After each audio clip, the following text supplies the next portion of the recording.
So a very warm welcome to everybody. It's a great pleasure to launch our edited collection, which looks like this, Agricultural Commercialization, Gender Equality and the Right to Food.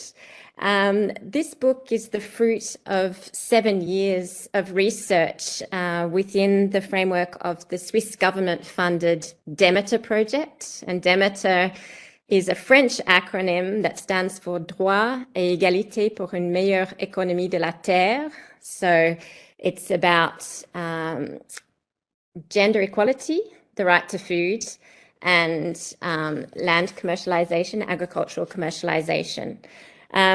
We're deeply grateful to the Swiss Research for Development program for their support over the lifetime of the project. And the idea of today's launch event is to provide a snapshot of some of the main themes that are discussed in this collection, but also in the Demeter project. And the book is organized around 3 different dimensions or poles that speak to our core research questions, which are, first of all, how does the commercialization of land and agriculture impact food security? Secondly, how do local, national and international norms and policies shape the outcomes of processes of agricultural commercialization? And how do processes of commercialization and the associated policies, laws and practices affect gender equality and the right to food? And our presenters today will each speak to specific dimensions of these questions. Each of them has authored or co-authored a chapter in the collection. And Promise Iwa, who will speak first from the University of Ghana, is going to look at or present about changing food cultures as a result of commercialization in Ghana. Feneka Rezu from the Geneva Graduate Institute will talk about the transformation of the availability, accessibility and quality of food in Kampong Thom, Cambodia.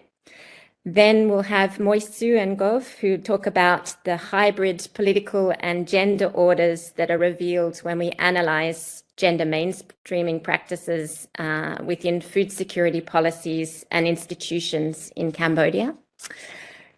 And then Jifa Torviki from the University of Ghana is going to address the question of normative and institutional pluralism and gendered access to justice and the right to food in agrarian Ghana.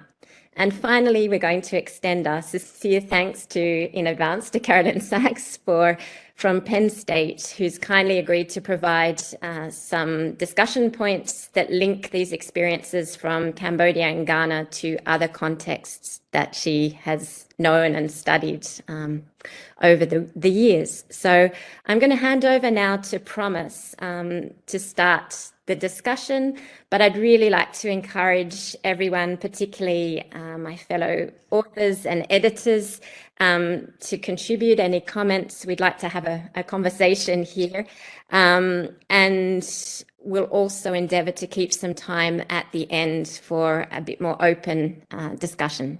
So please, Promise, go ahead. Hello. Can you hear me? All right, thank you. Joanna, thanks for the introduction. And then good morning, good afternoon, and good evening to you wherever you are. And thanks for making time to join the event. And one of the things we wanted to do in this project was to examine food cultures, especially in relation to agricultural commercialization. This is because while the issue of culture has been recognized in the concept of food security, the right to food, for instance, the reference to the cultural acceptability of food, and also even in food sovereignty, there's very little empirical research on the subject. So one of the things we wanted to do was to examine food cultures in relation to agricultural commercialization, and to do this through gender lens. In doing this, we do not treat food cultures as a separate dimension that has to be measured, but we view food cultures as having important connections with the other dimensions of food security. Food cultures is also important for us to understand the sexual division of labor. And we examine food cultures within the household and between households and across the 4 districts where we conducted our research.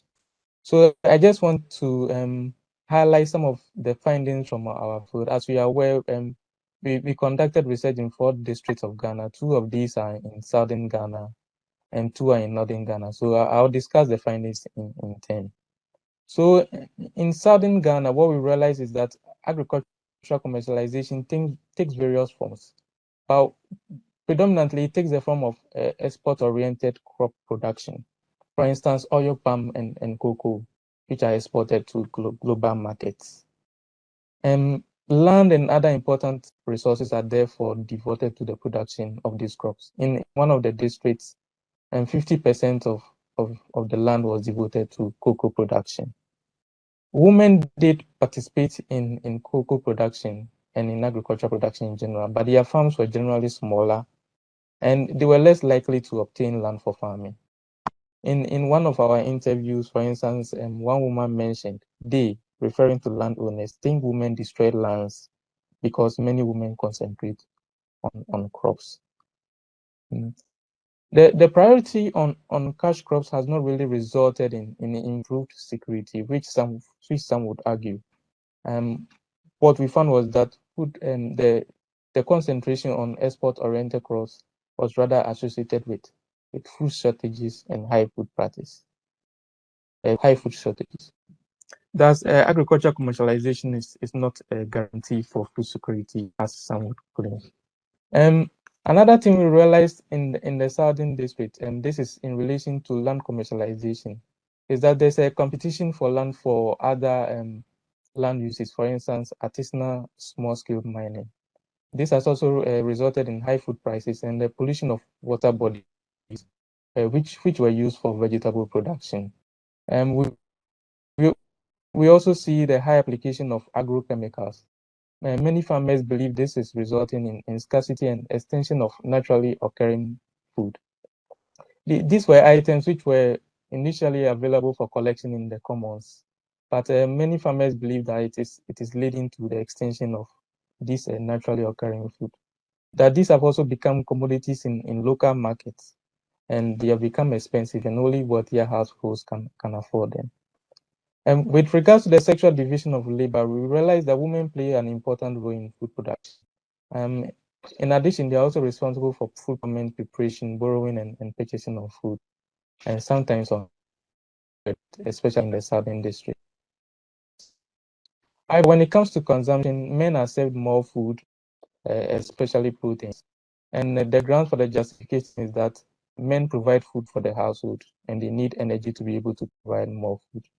In the southern communities, farmers also make reference to new foods, examples being polished rice, but also more specifically processed noodles, which are mainly consumed by children. We believe that noodles has become important because it does not take long to prepare, and it may help some women to reduce the burdens that the work burdens that they face. And in contrast to the southern districts, in northern Ghana, food production is a more discernible feature of agriculture commercialization. And there also men were recognized as the production of the main staples, for example, yam. And men also exercised great control over land. However, women did participate in food production, and some of their food were reserved for consumption in the lean season. Women also produce crops, especially legumes such as granules, soybean, and also vegetables such as onion. And in northern Ghana, soybean is seen by farmers as a new crop, and its production is driven by projects by international donors and local and international NGOs, and women are the targets of such projects. In contrast to southern Ghana, food insecurity is a real issue in northern Ghana, especially inadequate protein. And there also, with respect, especially the sexual division of labor, there's the staple crop like yam which are cultivated by most households and are available at cheaper prices. Those men are seen to be responsible for those crops, whereas food items such as protein sources like fish and meat are seen to be the responsibility of women, and women have more difficulties in acquiring these products, and the food prices are high, and it become a source of tension in some households. In the Nordic communities, we also realize that of sharing and food borrowing are much stronger than in one of the responses that women used in response to stages was to participate in charcoal production in order to be able to obtain some cash income and to be able to purchase food. In northern Ghana, we also see youth migration to southern Ghana in order to work for food or to work for cash income. So when we look at both areas of Ghana, in northern and southern Ghana, there are some important lessons that we want to highlight. The first relates to the structural inequalities in the distribution of productive resources, specifically land between men and women. And as in southern Ghana, the focus on export-oriented crop production like cocoa has not really resulted in improved food security outcomes, but is associated with high food prices in some communities.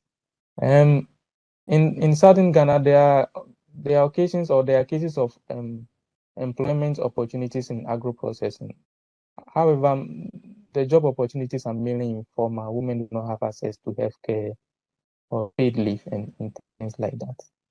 In southern Ghana, we also realize activities which were initially dominated by women, for instance, production, as prices for these commodities have improved, and women are now witnessing increasing competition from men who also have capital to be able to invest in the equipment that they need.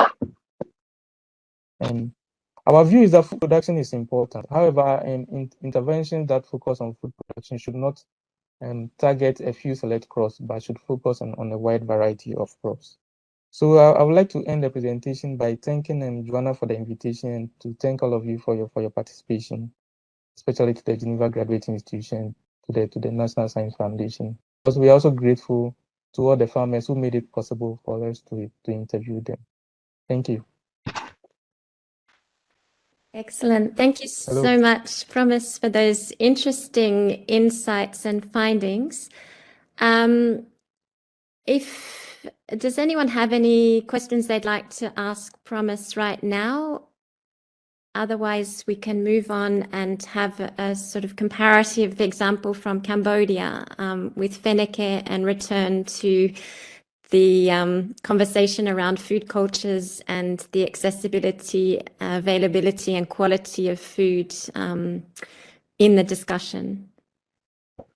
Okay, so maybe we'll go to Feneke, who will speak to us about the research in Kampong Thom, Cambodia. Thank you, Joanna. Hello, everybody. Thank you for this event. And first of all, congratulations to the editors of the book present here, Christophe, Lisa, Joanna, and others who are not here online. I think it is a wonderful result of all these years of doing fieldwork, reflection, discussions. And it was a challenge to have this interdisciplinary team on this topic of seeing how the commercialization of agriculture impact on the right to food and gender equality.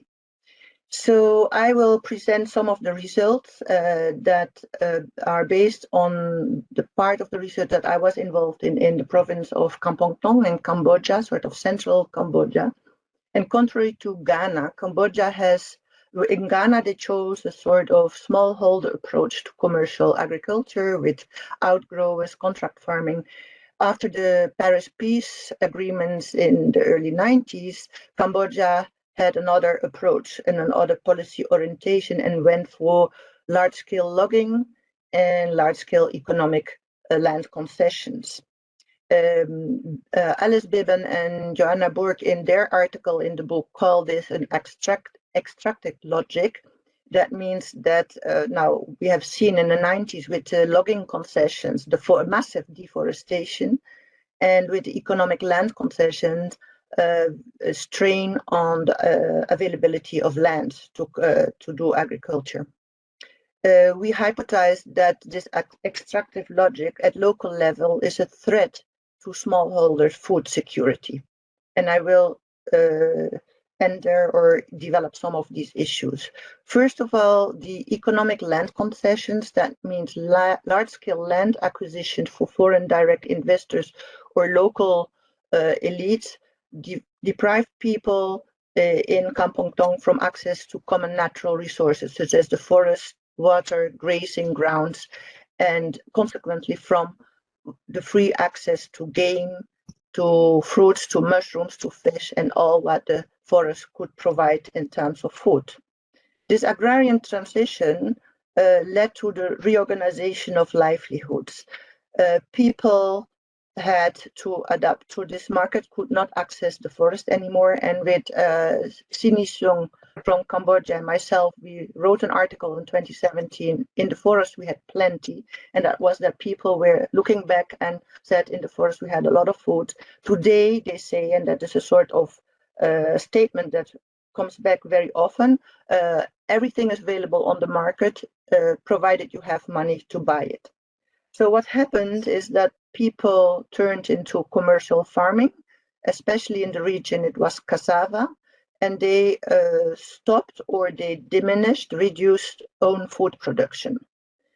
The returns of the cash from, or the returns on cassava production did not cover all their consumption needs, and it urged them to engage in wage labor.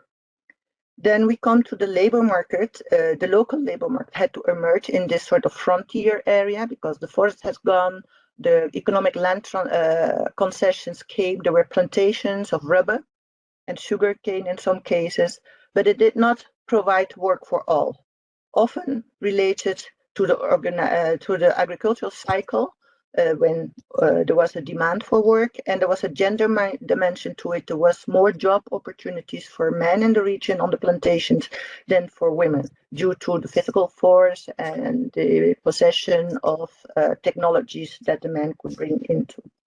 So what we see is that from plenty from the forest, we got a situation, and that's an other article that we co-authored, that is no cash, no food. People, to access food, they had to have cash. And that means that food security became an issue of income security. And income was not guaranteed all year round. There was seasonality to income generating, because also there was a seasonal cycle of the cassava cycle in the region. So families who were resource poor or who could not access wage, or especially in terms of gender, we saw that women with children under 10 were less likely to do wage work away from home, had to purchase food. They had not so much money. Sometimes they even borrowed money to buy food, which draws them into a downward debt spiral. If they don't have enough cash to buy food, then they have to make choices. And what we see is that they leave out the most expensive part of the meals. And this is the responsibility and role of women. So if you don't have enough food, they always try to secure the rice, that is the staple, but on top of the rice comes the gravy, that means meat, fish, and vegetables. And meat and vegetables on the market were rather expensive. So what we see, just to give an example, a wage laborer in the area, a man can earn about $5 to $7 a day, a woman slightly less, $5 to $6 a day, but a kilo of beef costs $10 a day. So almost 2 working days to buy a kilo of meat. A meal is about $2 a day, and 3 meals a day. People eat 3 meals a day is $5 US converted. That means that 1 wage salary is spent on food. And so if you don't have that day, but they are day laborers. So if they cannot work that day, there comes becomes stress and strain on what to put on the table, if I may say it like this, because they don't eat on tables. Women who are the responsible people for making these meals then cut on the frequency of the meals and the quality of the food in the meals. And very often they sacrifice themselves because, first of all, they want their husbands to eat rich food and their children to eat food. So there is a threat to the food security and, let's say, the right to food of women.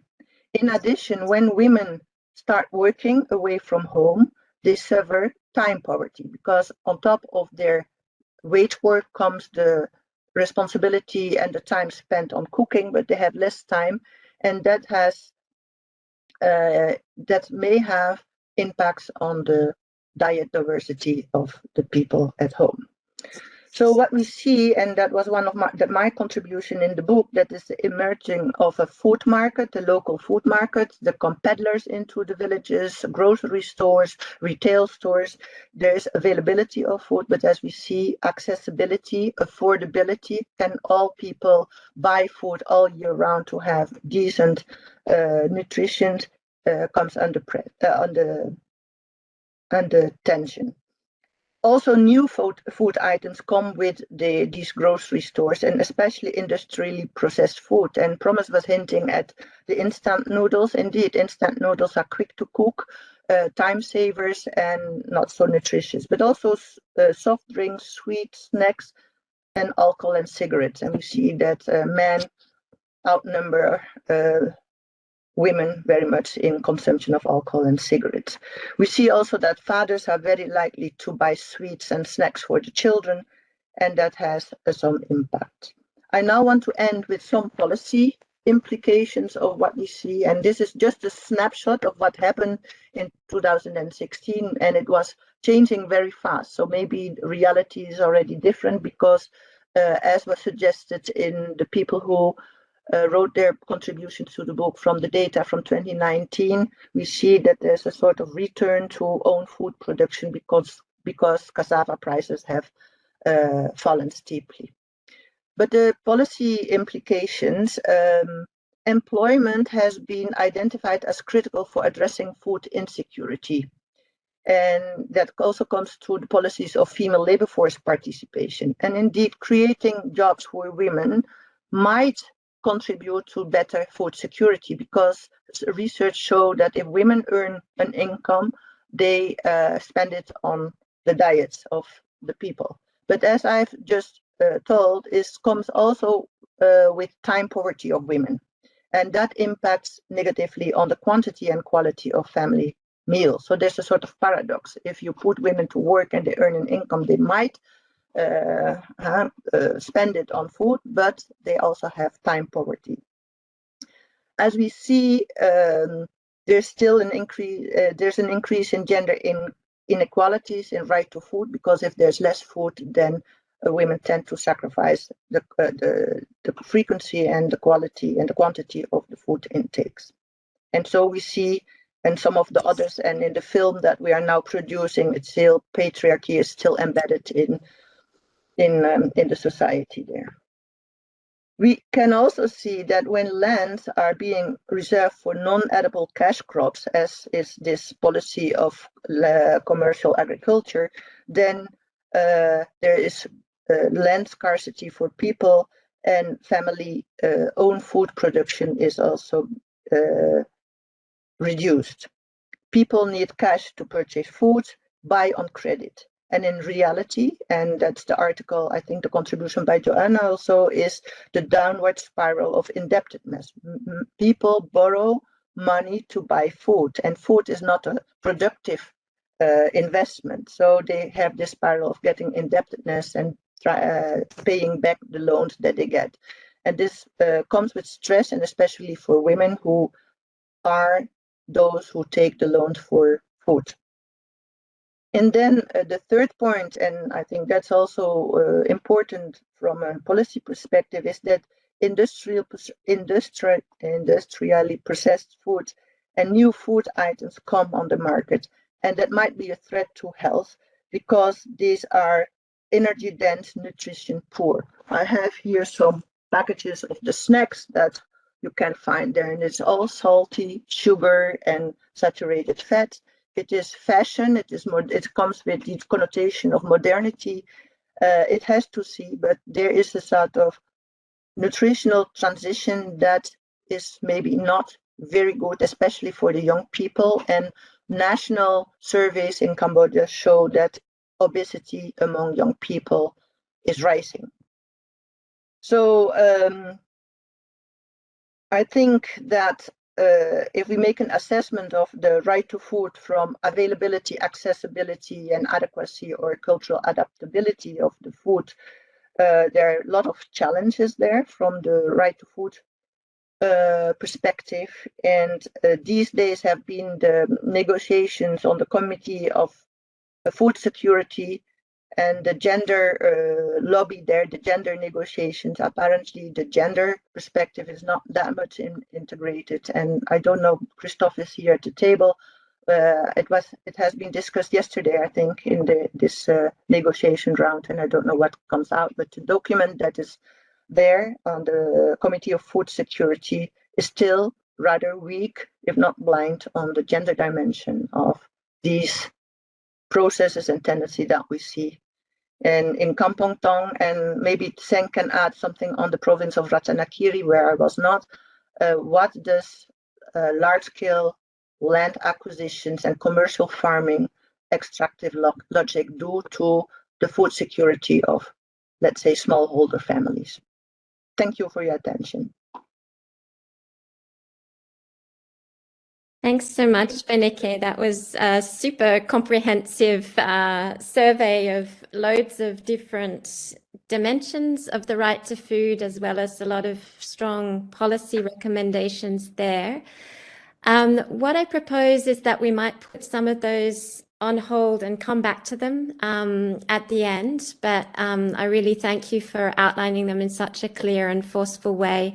So staying in Cambodia, I think we should move to Moisu, who will speak to some of the institutional aspects about gender mainstreaming in policies and institutions related to food security in Cambodia. Thank you, Moisu. Thank you so much, Joanna, and good evening from Cambodia to everyone. Actually, I feel very pressure to present it in front of Lisa. So actually, what I will present today is one of the chapters that I co-author with Sabha Joshi and also Professor Elizabeth Prugo, and I just represent them to deliver what we found. And actually, I have been presenting such findings to various events, and I just presented to the conference in Cambodia, and I received actually good impression from the university that I work for. So I think the result also will be translated in Cambodian language, as I already requested to Lisa. So I hope the output will be delivered to Cambodia context and to Cambodians who actually affected by our finding. So I will start by focusing on what is our scopes. So us, the three of us, the author of the paper, actually framed Cambodia as a hybrid state, where we see that Cambodia has been in struggle between our political systems, also our embedded gender norms affected by the patriarchal value that has been in place long ago. So in this context, Cambodia is viewed as a hybrid state, where Cambodia actually adopted a very liberal value of equality and gender mainstreaming since now such a liberal view of gender mainstreaming and gender equality. And then, but at the same time, those gender equality and gender mainstreaming explanation and literature are more used to focus more on Western countries, more liberal, rather than context as Cambodia. And therefore, we want to explore how Cambodia as a we cannot say Cambodia is a democratic country if we look into the political structure of the country. So we can see that we want to see how Cambodia as a such state actually try to adopt the liberal value of gender mainstreaming into its food security sector. So this is the starting point. So we don't evaluate whether or not, but we want to see the struggle and what has been the result from those entanglement between the political system and the patriarchal system in the country. So actually, there are certain gender mainstreaming machinery in the country, which is first through our government policy is the rectangular strategy, which is top strategy adopted by the government, and thus it leads to the adoption of gender mainstreaming actions of others various ministry. And in Cambodia, we have the Ministry of Women Affairs, who play the leading role in the gender equality and gender mainstreaming work. So the MOWA, in short, the MOWA or the Ministry of Women Affairs actually adopt since the year 2000, since the year 2000, the first Neri Ratana, or we call it the 5-year strategic plan on gender equality and women's empowerment. So it has been reached the phase 5 already until now. It's from 2019 until 2023. So this is led by the Ministry of Women Affairs, and in addition to Neri Ratana, we also have led by the Ministry of Women Affairs. We have the Gender Mainstreaming Action Group, GMAC, that actually consists of all representatives of each ministries, that they will focus on the discussion of gender mainstreaming works with the leadership of Ministry of Women Affairs. And also the members, or basically each ministries in Cambodia need to draft the gender mainstreaming action plan. So this is kind of in principles, but in reality, when we talk about food security, from what we interview with the Ministry of Women Affairs, they said Ministry of Agriculture and Fishery, they don't really submit those plans on time, or it's not really comprehensive and something like that. And so normally it appears in the surface that there is such gender mainstreaming action group, there is such gender mainstreaming action plans, but in how comprehensive those actually means by mainstreaming gender in agriculture or food security is really questionable. And in addition to the gender mainstreaming action group, we also have technical working group on gender. So this group has the same member as the GMAP, as the gender mainstreaming action group. It's just that they add donors like UNDP, the UN, and others organizations, also civil society organization, NGOs, or some private sector into the technical working group. So they discuss mostly with donors how to implement things and support from the donors. So this is all what the Ministry of Women Affairs have been doing in terms of through mainstreaming in food kind of agriculture and in general. So we also have the Council for Agriculture and Rural Development. It also includes women into its strategic plans, like women play the role in food security and nutrition, and they focus on nutrition of women and the child, and malnutrition issue. And then we have the Ministry of Agriculture and Fishery and Forestry. They create the Women and Children Working Group. So there are not new full-time staff to handle the work. Actually, they are just existing personnel working in the Ministry of Agriculture, and they also handle the extra work under the Ministry of Women and under the Women and Children Working Group. So this is one of the challenge that when I interviewed some of them in there, they said they're very busy and they just need to attend extra meeting on women issue with the Ministry of Women Affairs, something like that.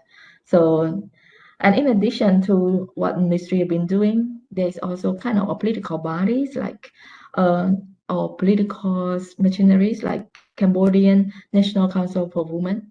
This presided by our queen, by ministers of women affairs and some other high, like the wife of the president, and they do the work related to women and women empowerment, and they play as a role model actually to kind of promote the role of women. That's why they are presided by all women top in Cambodia. So this is about like how gender mainstreaming is mainstream in the food security sector in Cambodia. But what we found out after our research about the political systems and all the patriarchal value in the system, we found it lead to two main challenges. So I will go with the challenges and then identify some opportunity if possible. So for the challenges, we first found that it's go to the typical problem of the disproportionate male staffing. Like I think it's very common in many other countries where if you are a developing country, male tend to have more high-ranking positions and work in terms of quantity more than in Cambodia. Like in Cambodia, it's also the same. We have more male working with high-ranking position, and those male high-ranking officers not necessarily have gender lens, and even few women who hold high position, they also don't necessarily have gender lens. From what we noticed, we were affected by our kind of traditional norms, and we are embedded, and it takes some time. So while those who actually women holding higher position at the ministry for in women affairs, for example, they actually acknowledge that they need to cook first before come to office. They need to send the kid to school first, and then they need to do this to that, all those before they focus on the work. So we can see they still and some still have stronger patriarchal value in themselves, like the way you dress in the ministry. You need to have traditional skirts. You need to speak politely to the males with high-ranking position. You cannot be too straightforward. So this is somehow still in place, and it's happened even with those who are actually working in the gender mainstreaming position, like work. And but to deal with this, actually our government do set quota to kind of promote the number of women in civil servant positions, but the quota only apply to technical positions, so more like low ranking position, and it's actually impossible right now. Like there are many women working in civil servants, but still at technical level. And some may justify it as like women has lower education, like this and that, therefore cannot be like fit in a high position as men, and thus it need to be based on qualification. So only technical positions is now applied with quota, like at least with 25 to 50% in civil servants of the technical positions should be. This is what our government imposed. And then the second challenge is about the funding again. And it's not just about the limited budget that we found, but we found that the resourcing is also patriarchal or very it's like, for example, we noticed that the Ministry of Women Affairs enjoy fewer percentage of a national budget every year, and right now it's reached almost 3% of the national budget actually. But then from what we see, we still find that it's very limited and not sufficient. Even those who work at the ministry say that it's enough or it's already growing. But what we find is that from the CSO, like NGO working in Cambodia on gender work, they say no, it's not enough. The budget, there is no specific budget on gender work. So what the ministry do is they take away the budget under administrative budget line to implement gender mainstream work or activities. So there is no such budget line as gender mainstreaming activities. So this is what currently in place, and actually the UN and other CSO try to provide recommendation for the government to have a gender sensitive budget, or yes, gender responsive budget, but the government still is still going on, and there need to be a long way of negotiation for that to be take place. And what we see is that actually Ministry of Women Affairs, or basically any work related to women, like women empowerment and other supports, receive a lot of donor support. So we kind of see that this may be a strategy that the government use to actually attract donor finance and things, so that it's financed by the donors, and the government can use the budget to relocate the budget to others activities that they think that they are prioritized, for example. So this is one of the strategy that we also notice, that it may be a strategic financing rather than saying we lack of budget. So this is one of our finding. And for the opportunity, actually, for me, I'm quite optimistic about what Cambodia is doing. We can see that we have a very strong commitment in the first place, so it's an opportunity. Cambodia is very welcome anywhere when we talk about women empowerment or gender equality. Government is always very open and happy to kind of collaborate. And another thing is the relationship with CSO. We also notice that NGOs actually they are able to contribute to policy drafting process, like consultative workshop. The Ministry of Women Affairs hosts. They normally invite NGO, and the NGO that we interview, they see that somehow their input is taken into account. But yeah, it only depends on which input. But to them, they see that they see green light somehow, but they still a long way to go too. And another thing is yes, and another thing is I see that Cambodia actually now try to draft policy. So we now have our draft national policy on gender equality. So this national policy on gender equality has been in the drafting process since 2019. But then when the COVID come, the national policy on gender equality kind of blocked. It kind of now silence, don't know where it go now. And in that in the draft national policy on gender equality, actually they also elaborate not just on women but also on LGBTs and things.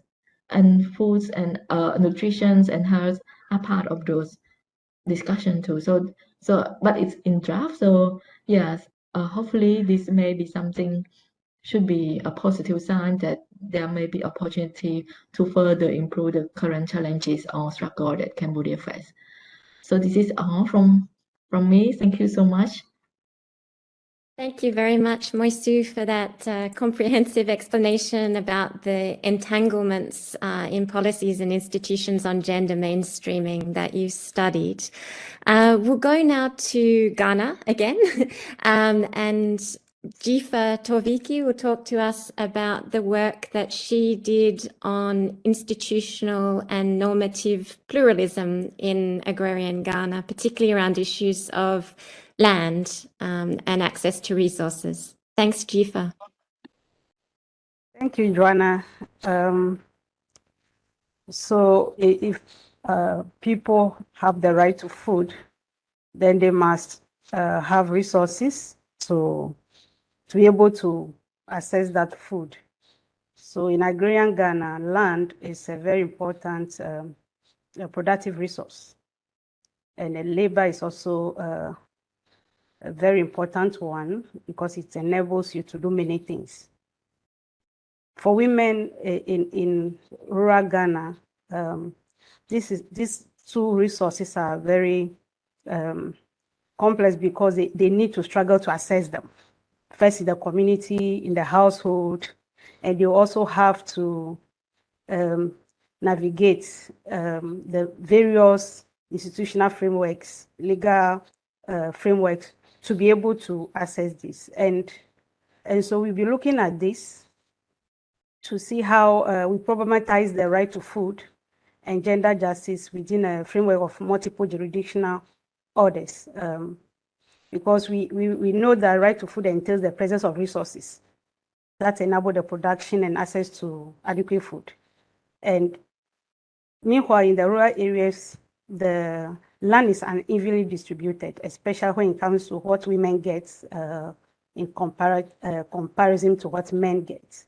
And even what women get is even contested on a daily basis. Do they have the right to have that land? And sometimes when they even have it, it's taken away from them, or they have to contest to have it consistently. So we use the experiences of women in rural Ghana to illustrate the complexities of the argument of women's ability to choose jurisdiction in a legal pluralistic society in Ghana, because they have to navigate both the customary and statutory institutions if they have the means. So we use various typologies of disinheritance, land, labor, and spousal property right cases to argue that while there are merits in the debates concerning the opportunities in a pluralistic normative frameworks for women, power relations determine what women can do with the multiple institutions. And we also look at the legal pluralism context in Ghana for dispute resolution, whether it provides flexibility to women or not. So we showed that in most cases, it provides a window to women to escape procedural rigidity and technicalities associated with the various jurisdictions. So when they choose statutory institutions, they will have to weigh the options to see which ones they think can work for them.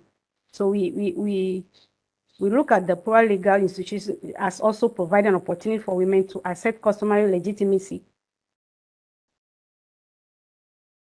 women's authorship of cultural identity.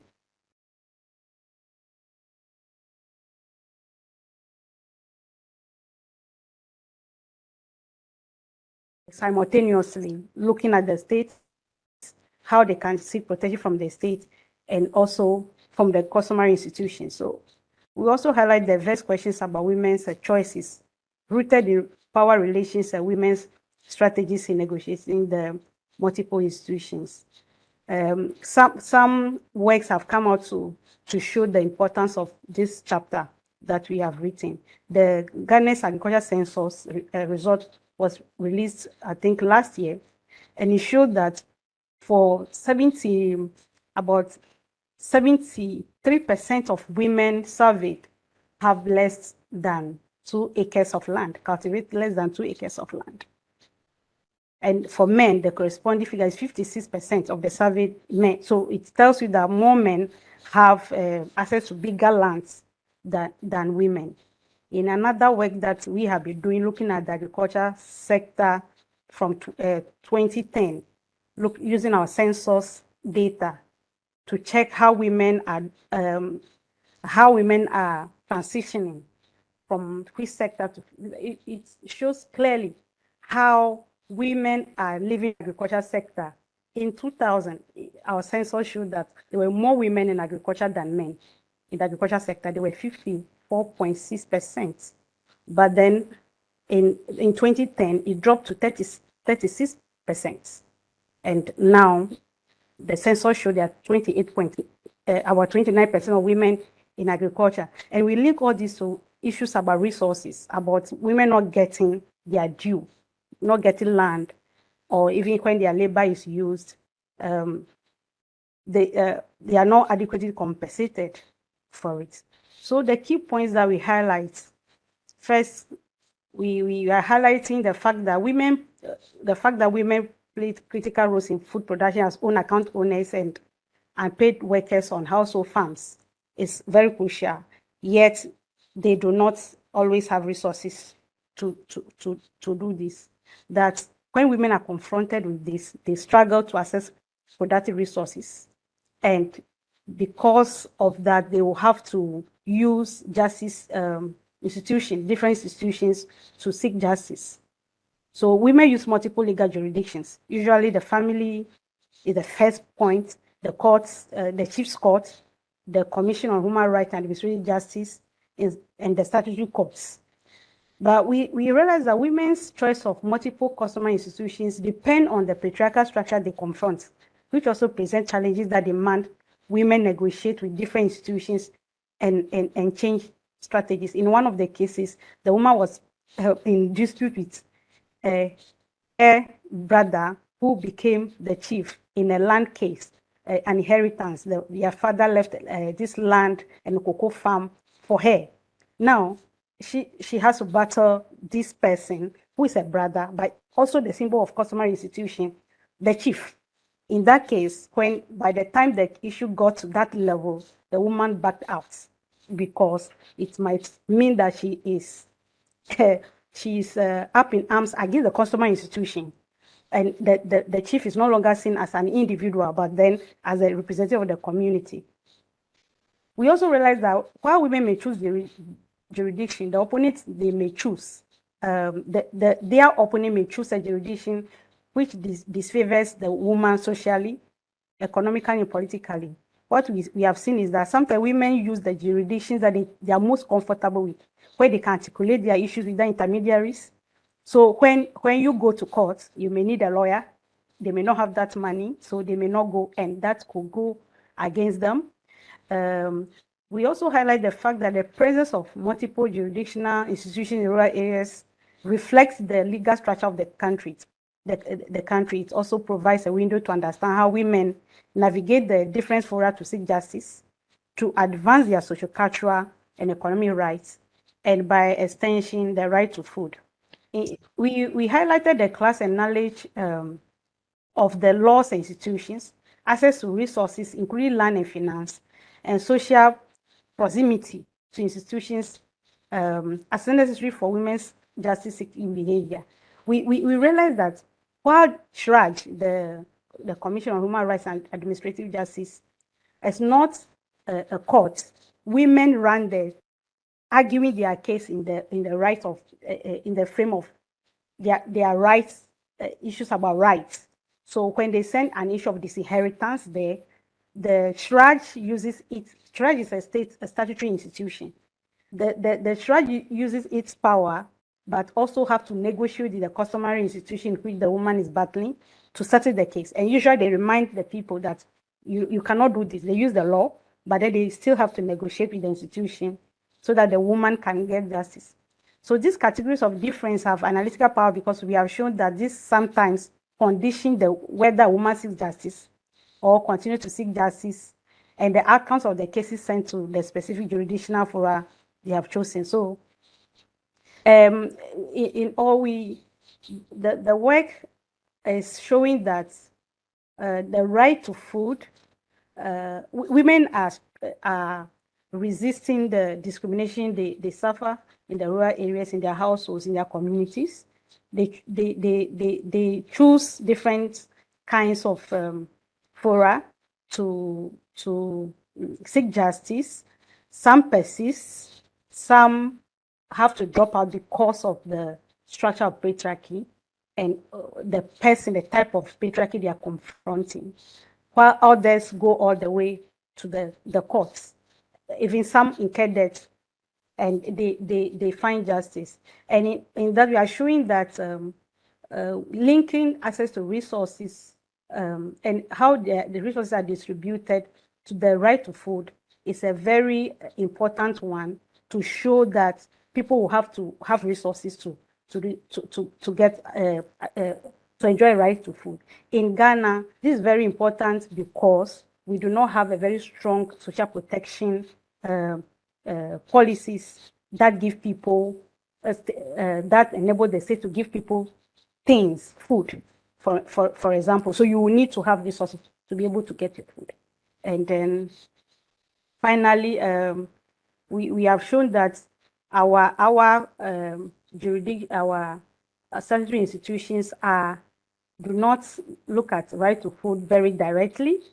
So the focus has been on political rights and other, but right to food is, I would say now, it is now coming out, at least from this our project and the policy dialogues we've had. Even for CHRAJ, though they follow they are able to help women get justice. They did not link it to right to food. They did not see it in that framework. But so I think the conversation will continue here in Ghana for the right to food to also become part of the larger rights framework. Thank you, Joanna. Thank you so much, Jifa, for bringing out all of those different dimensions about normative pluralism and the difficulties of negotiating those systems in settings of commercialization. And I think there are some really fascinating case studies in the chapter that you've written that really speak to that strategic use of different forum. And the difficulties of accessing justice. So now, if I can beg a little bit of indulgence, I realize that we're skating very close to the end of our time. I would like to ask Carolyn if she could perhaps come in with some reflections based on her own work, as well as what's been presented by our authors today. I would really appreciate it if we could have some remarks from your side. Thank you. Oh, thank you. I'm very pleased to be asked to participate in this conversation about the book, which focuses on land and ag commercialization and food security and gender equality by comparing Ghana and Cambodia.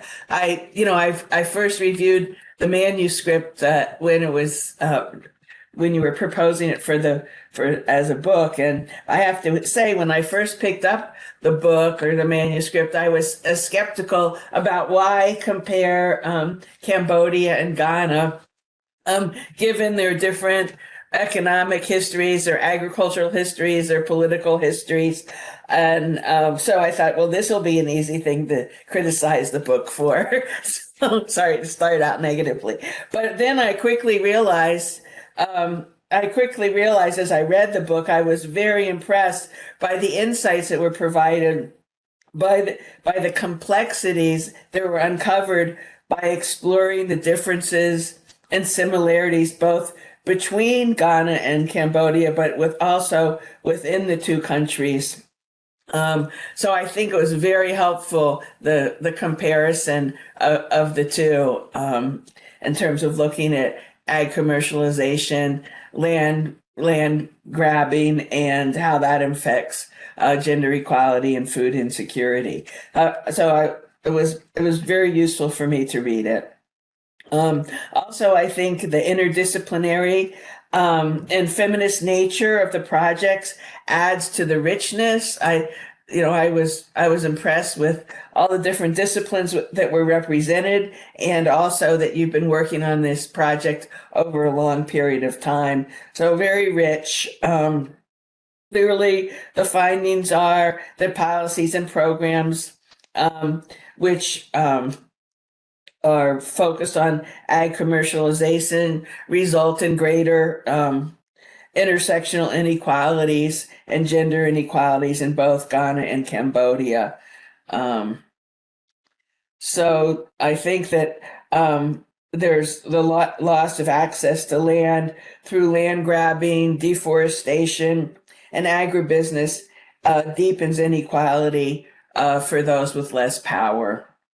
And even though these policies might result in more food being available, people need money to buy food, especially high quality, nutritious food. And it seems like in many cases, they don't have this money. So given that, I think I was asked to talk about the policy recommendations in the conclusion of the book. So there are sort of 5 areas there. I'm going to cut it a little. I think we're kind of out of time here, so I'll just maybe should I cut it a little short? I don't know how you want to do that. But one of the first areas was calling for more crop diversification. And I think this is a very important policy that's necessary, because we've seen that intensive cash crop production tends to benefit those in power and corporations and wealthier farmers, and typically male farmers. But as we suggest more crop diversification, I think we should follow something that Joni Seeger has mentioned, is to blow the roof off of the household, because crop diversification even in any household, men and women can oftentimes be growing separate crops. So how do we, at what level do we have crop diversification? At the community level, the household level, or larger levels? The second policy that was suggested was to provide decent jobs in rural areas. I think this is an excellent idea, especially providing good jobs for women in rural areas. But as Viniki mentioned, these decent jobs, if women get decent jobs, they often result in time poverty, because not only do they have jobs for wages, they're also oftentimes in rural areas still doing some sort of engaged in some sort of farming activity and also care for the household. So we've got to balance these issues. The third area that you mentioned in the book is provision of social protection by the public, by the state. And I think this is especially critical given rural women's responsibility for care work. And much of women's care work in rural areas revolves around food work, both growing food, cooking food, purchasing food, collecting food from the wild. And this, how to protect this is, I think, a really critical question that in most parts of the world that there hasn't been adequate public provision of social protection for food. I